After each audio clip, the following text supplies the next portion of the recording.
Assalamualaikum warahmatullahi wabarakatuh. Sahabat beriman, salah satu peristiwa besar bagi Rasulullah Shallallahu Alaihi Wasallam dan juga kaum muslimin adalah Isra Miraj. Bahkan peristiwa tersebut telah diabadikan dalam Al-Quran. Mengetahui akan datangnya Rasulullah Shallallahu Alaihi Wasallam akan berkunjung, para malaikat pun ketakutan. Mengapa malaikat takut saat Nabi Shallallahu Alaihi Wasallam naik ke langit? Benarkah saat Isra Miraj ada malaikat yang dihukum karena Rasulullah Shallallahu Alaihi Wasallam? Tonton video ini agar tidak sesat.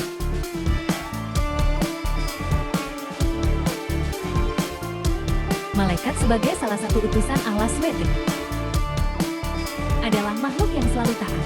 Tak pernah sekalipun mereka membangkang. Hal ini diabadikan dalam Al-Quran. Dan kepunyaannya lah segala yang di langit dan di bumi. Dan malaikat-malaikat yang di sisinya, mereka tiada mempunyai rasa angkuh untuk menyembahnya, dan tiada pula merasa letih. Mereka selalu bertasbih malam dan siang. Tiada henti-hentinya. Quran Surah Al-Anbiya, ayat 19-20.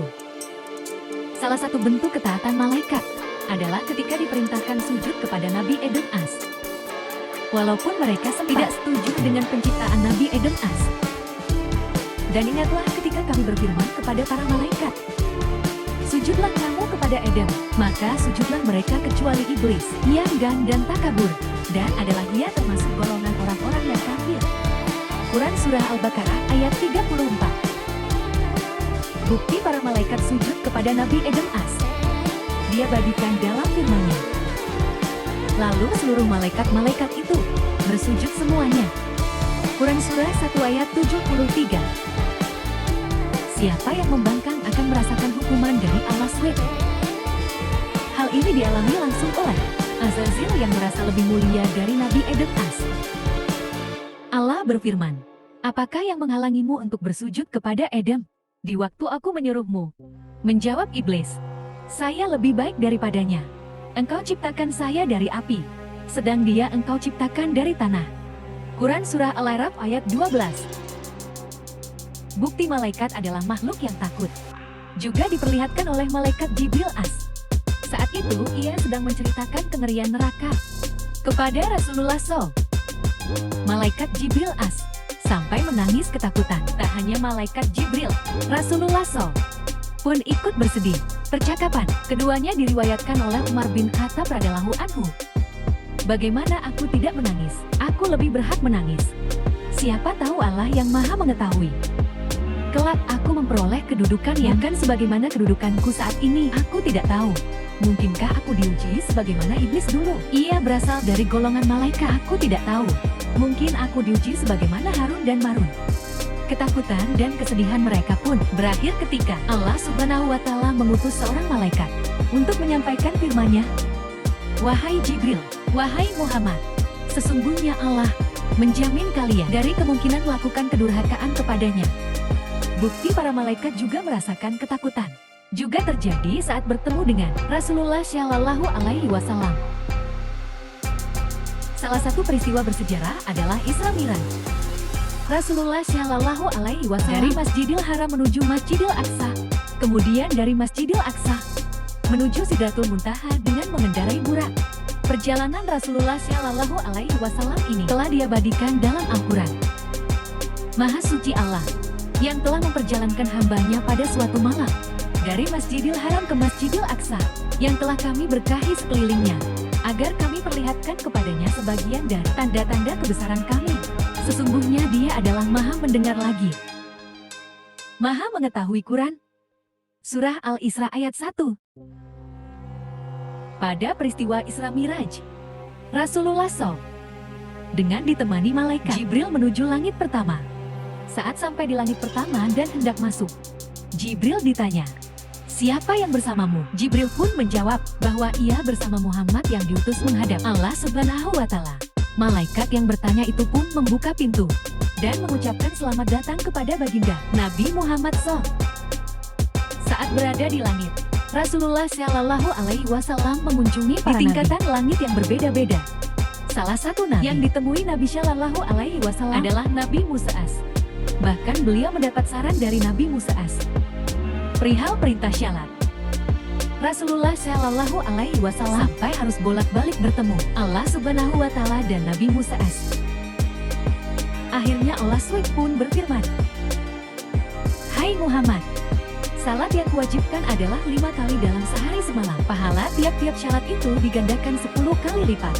Oleh karena itu, mendirikan salat 5 kali sama saja dengan mendirikan salat 50 kali. Barang siapa berniat melakukan satu kebaikan, namun tidak menjadi melaksanakannya, maka dicatat untuknya 1 kebaikan. Andaikan dia melaksanakannya, maka dicatat untuknya 10 kebaikan. Barang siapa berniat melakukan 1 keburukan, namun dia tidak jadi melaksanakannya, maka keburukan tersebut tidak dicatat sama sekali. Akan tetapi jika dia melaksanakannya, maka hanya dicatat 1 keburukan saja." Pada saat Rasulullah Shallallahu Alaihi Wasallam ke langit, para malaikat digambarkan merasa ketakutan. Dari Abu Hurairah radhiyallahu anhu, Rasulullah Shallallahu Alaihi Wasallam bersabda, apabila Allah memutuskan sebuah perintah di langit, maka para malaikat menundukkan sayap-sayap mereka dengan penuh takut, bagaikan suara rantai yang ditarik di atas batu putih. Apabila telah hilang rasa takut dari hati mereka, mereka bertanya, "Apa yang dikatakan oleh Tuhan kalian?" Jibril menjawab, "Tentang kebenaran, dan Ia Maha Tinggi lagi Maha Besar." Lalu para pencuri berita langit atau Satan mendengarnya.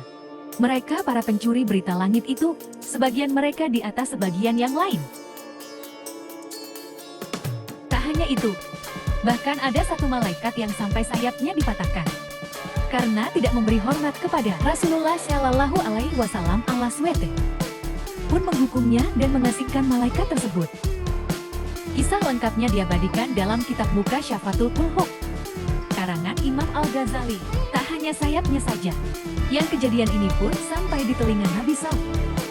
Lewat malaikat Jibril, Jibril berkata, "Ya Rasulullah, aku telah melihat ada seorang malaikat langit berada di atas singgasananya. Di sekitarnya terdapat 70.000 malaikat berbaris melayaninya. Pada setiap hembusan nafasnya Allah SWT menciptakan darinya seorang malaikat.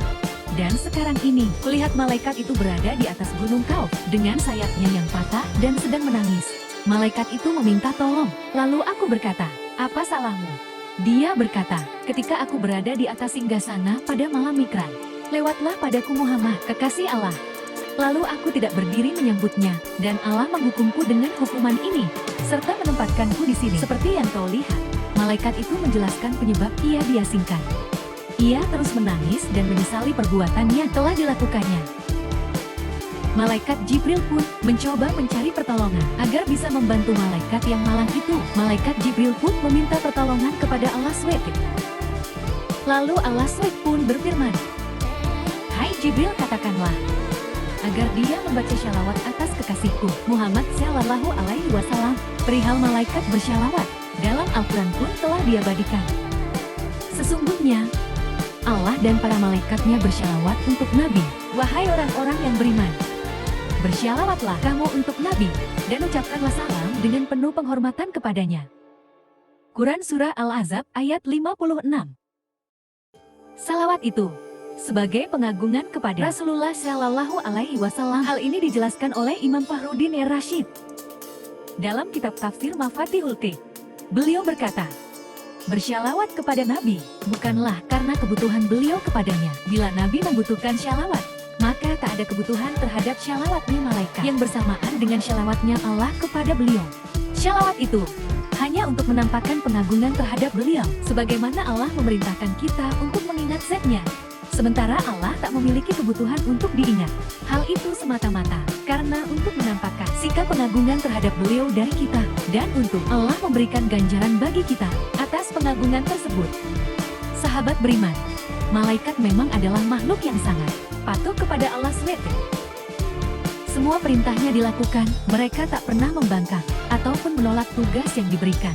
Sebab jika membangkang, Allah Subhanahu wa Ta'ala akan memberikan hukuman, seperti yang terjadi pada malaikat yang tak hormat kepada Nabi Shallallahu Alaihi Wasallam. Saat Nabi Shallallahu Alaihi Wasallam naik ke langit, para malaikat ketakutan. Kalau kalian ketemu sama Rasulullah Shallallahu Alaihi Wasallam, apakah akan merasa takut juga? Wassalamualaikum warahmatullahi wabarakatuh.